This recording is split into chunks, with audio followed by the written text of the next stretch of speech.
Praise the lord. యేసుక్రీస్తు వారి పరిశుద్ధమైన నామంలో మీ అందరికీ వందనాలు శుభాలు తెలియపరుస్తున్నానండి. మనం ఈ లోకంలో మనుషుల దగ్గరికి వెళ్ళి ఏడిస్తే ప్రయోజనం ఉండదండి. మనము యేసుక్రీస్తు వారి దగ్గర పాదాల దగ్గరికి వెళ్ళి మనం మొరపెట్టేటువంటి బిడలుగా ఉండాలి. ఆయన మన మొరని ఆలకిస్తానని దేవుని వాక్యం సెలవిస్తుంది. ఈ లోకంలో మనుషుల్ని ఆశ్రయించుట కంటే యెహోవాను ఆశ్రయించుట మేలు అని దేవుని వాక్యం సెలవిస్తుంది.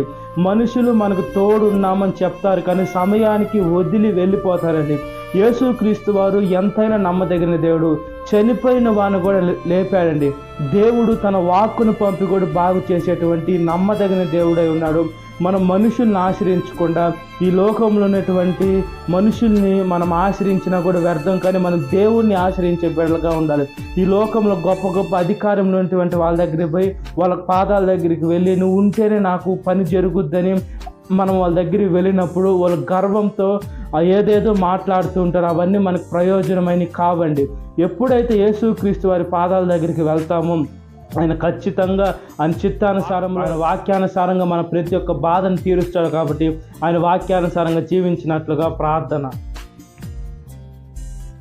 మహాపరిశుద్ధాత్మదేవ, మా ప్రియ పరలోక తండ్రి, ఈ లోకంలో మనుషుల దగ్గరికి వెళ్ళి ఏడ్చినా కూడా ప్రయోజనం ఉండదు, కానీ మీ దగ్గరికి వెళ్ళి బాధపడే బిడలుగా జ్ఞాపకం చేసుకోండి అయ్యా.